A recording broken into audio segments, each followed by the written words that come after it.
where do you stand? Do you think where do you stand? Let's say on gamification. Let's start with that one. Do you think that we should pursue something like gamification in areas of our lives that need more engagement? Yeah, I think it can be a useful tool to get, employees more engaged in their work, to get people more involved in the political process. I think it can be a useful tool for engaging and motivating people. I think that, and in educational context as well is the other one where you see it a lot.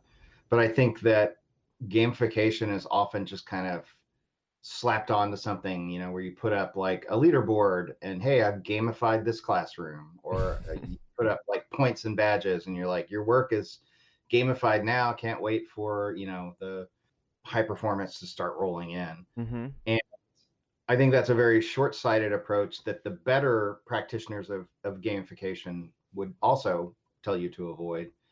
And I think instead, what you're better off looking at is some of the underlying psychology around why these things work and when they don't work. And in my latest book, The Engagement Game, it's not specifically about gamification. It's more about the underlying psychology, specifically at the workplace, learning how video games motivate people and get them to develop cultures and get them to learn and adapt, and figuring out how you can apply that to the workplace, Mm-hmm. for example.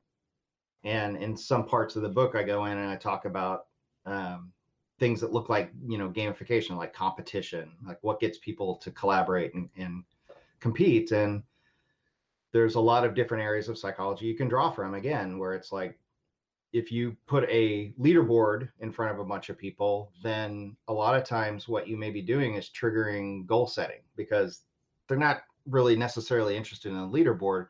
They're interested in like beating their friend's score, or like Right. getting high on the leaderboard. My goal is to get a higher score, to do better and move up the leaderboard than my friend. When you look at the underlying psychology of it, it's all the same things that work in goal setting, completely absent of a leaderboard.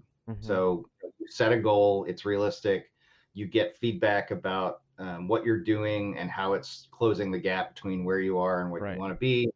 You're developing new strategies for changing your behavior and improving your performance.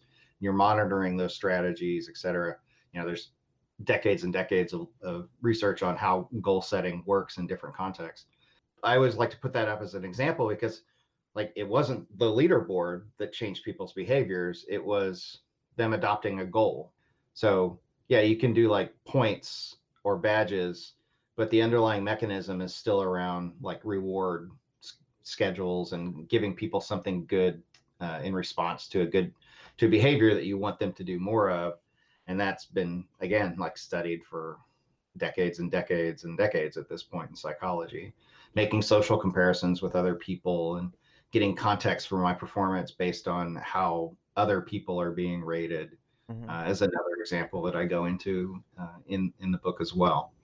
I mean, maybe a little off topic. I just my experience with performance reviews is I don't know if it's just because I didn't like the nature of my job, That but could play into it. man, it was really hard because I felt like when I was doing performance reviews and they were like, okay, so what is set your goals for here to 5 years, and I would look at the examples of goals that they would give me, and it's like, oh my god, that has nothing to do Yeah. with what I want to do, and it was so discouraging from some point. Are you saying that there's some way in particular that you can implement game like mechanics into a performance review to make it more efficient?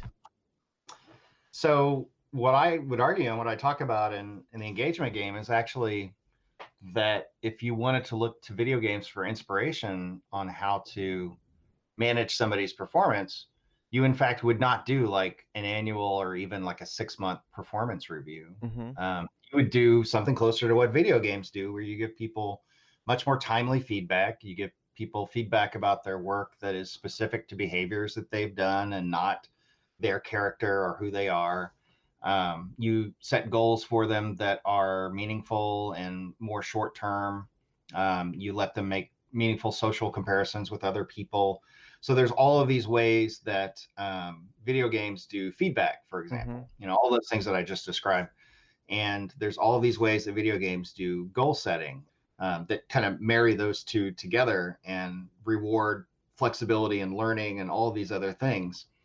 And none of those things points to, okay, it's this day on the calendar, let's sit down and talk about where you want to be in 5 years. Like Right. that's it's not a very good way to do performance reviews. And it kind of matches up with the industrial organizational psychology literature and some of the business best practices, where a lot of companies are moving away from performance reviews, and they have been for like the last 10-15 years, Mm-hmm. to what they call performance management, which is more of like a day-to-day, giving you feedback, giving you performance reviews sort of as an ongoing basis, instead Mm-hmm. of like waiting to do it all at once. Because if you get that sort of information, it's stale by the time you get it. You're talking about work I did on a project 3, 4, 6 months ago, that I'm changed since then. I'm behaving differently since then.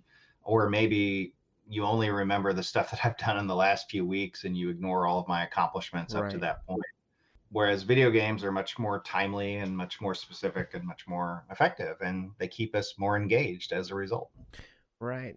It seems that video games have almost light speed way of giving us feedback, right?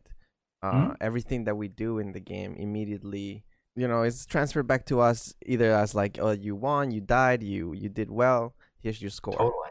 Um, Yeah, I mean, even if something as simply as a shooter, when you're shooting at an opponent or at a target, and you get feedback that you're hitting them, and then you get a different kind of feedback when you land a headshot mm-hmm. or hit them in the weak spot. You get different colors or a sound effect or Yeah. something like that.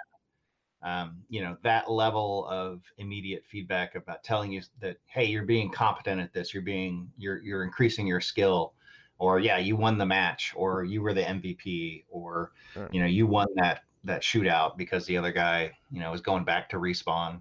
Then that information is valuable, and it tells you what you need to change or what you need to keep doing.